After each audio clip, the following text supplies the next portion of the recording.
Muchas gracias. Vean, aquí tengo que arrancar felicitando a la casi mayoría de la fracción del Partido de Acción Ciudadana por hacer y escuchar con atención el mensaje de cada una de las diferentes fracciones. Me parece que es sustancial que se perciba la crítica, pero que sobre todo se escuche y no se lea en el acta.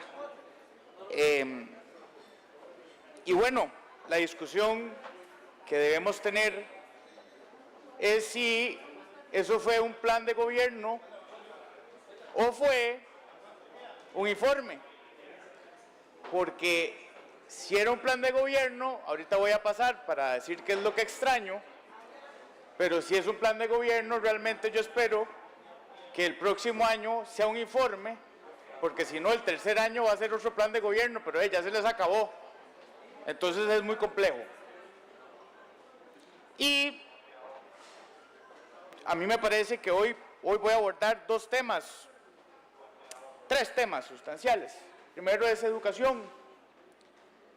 Y efectivamente yo sé que en un año uno no puede llegar con una varita mágica y arreglar los problemas del país, y probablemente hasta acumulados.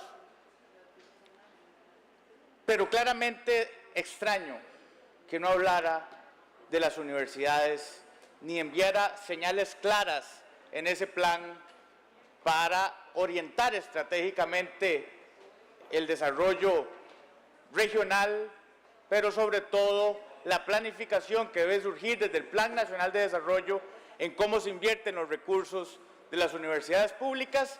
Y también quiero incluir de cuál es la oferta de las privadas y cómo administramos eso, para que sigamos o que detengamos la graduación de personas en carreras que ya están saturadas o que no tienen pertinencia en las diferentes regiones en las que viven.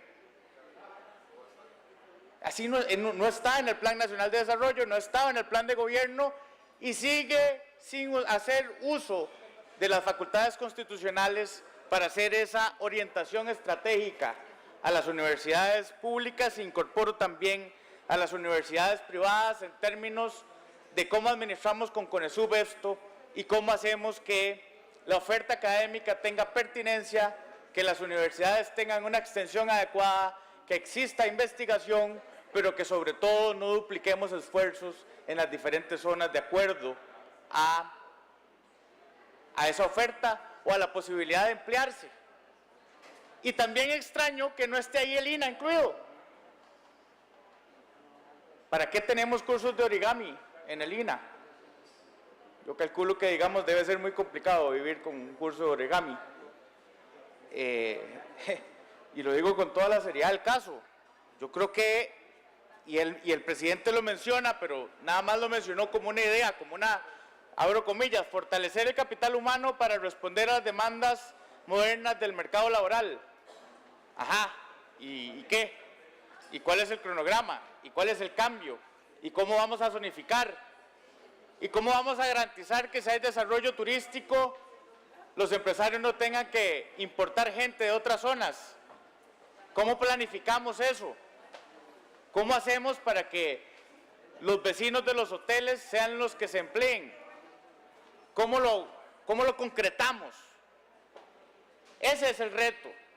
Eso es lo que yo espero en acciones concretas, no en una idea que todos estamos de acuerdo. Yo estoy de acuerdo en que claramente hay que modernizar el mercado laboral o fortalecer el capital humano en función del mercado laboral actual, claro. Pero ¿cómo? Insisto en el entendido que esto era un plan.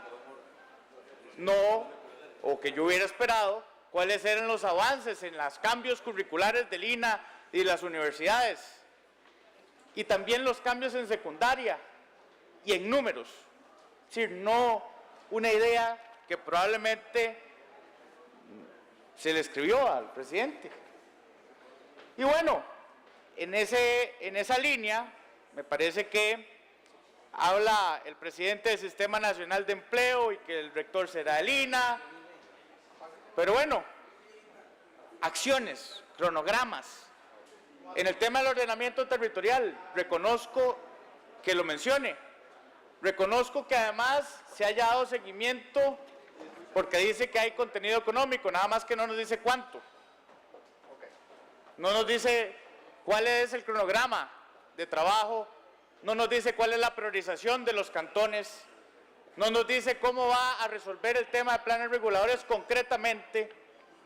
Y entonces, presidente, yo le invito a que usted le anuncie al país de manera bimensual los avances en el tema de ordenamiento territorial que empieza con planes reguladores. El país le urge saber cuáles son la condición de los planes reguladores, por lo menos de la zona costera, porque ese es el primer paso para poder concesionar, ese es el primer paso para verdaderamente generar empleo, ese es el primer paso para verdaderamente proteger el ambiente, ese es el primer paso para que Costa Rica sea Costa Rica. Costa Rica. Esa es la priorización que yo esperaría que de manera bimensual, no que venga el otro año a decirme, y ahí tal vez pueda hacer el resumen. Pero ahora necesitamos saber cuáles son esos cantones, si son 15, si son 10, si son 3, y cuál es el avance de esos planes. Y bueno, efectivamente también eso va a implicar una descentralización que se reúne en estas tres cosas que he hablado para dejar de pensar en un país valle centralista, en un país administrado desde San José y para San José, y de donde San José tiene que salir, no solo de zonas rurales, venirse para acá para formarse o después devolverse a las diferentes zonas con una formación más o menos de oficio, pero no de una verdadera, digamos, orientación estratégica de esos recursos. Y ya que insisto, señores, incluyan las universidades privadas. No quiero solo circunscribirme al tema del FES o que estoy aquí reclamando que la educación privada es perfecta y que la pública tiene falencias. No, estoy incluyendo a la totalidad del paquete completo de educación superior que requiere de que el Plan Nacional de Desarrollo, que el presidente de la República vuelva sus ojos, que el gobierno en general mande líneas y que a partir de ese momento usted pueda decir, ok, aquí estamos ordenando, aquí no estamos gastando el 8% del PIB, aquí estamos invirtiendo el 8% del PIB. Es lo mismo como cuando mañana tendré más espacio para hablar de reactivación económica, uno tiene que preguntarse, bueno, tenemos bancos estatales, ¿pero para qué? Para engordarlos, para mantener burócratas ahí sentados, que no atienden a la gente, que no colocan el crédito, o para, digamos, lucirnos con que tenemos bancos públicos y eso es una maravilla, o queremos bancos para que impulsen al pequeño y mediano productor, para que respalden verdaderamente al sector productivo, para que la gente tenga acceso al crédito con un producto moderno que entienda el ciclo económico, que entienda que un producto requiere de un tiempo de cultivo y que durante ese tiempo no se recibe ni un 5 y que por lo tanto el producto financiero tiene que estar en función de eso y que los diferentes sectores, probablemente los más pequeñitos, hoy son las víctimas número 1 de la informalidad, de la precarización que han mencionado aquí algunos diputados, pero eso no se arregla con un proyecto de ley poniendo reglas más rígidas.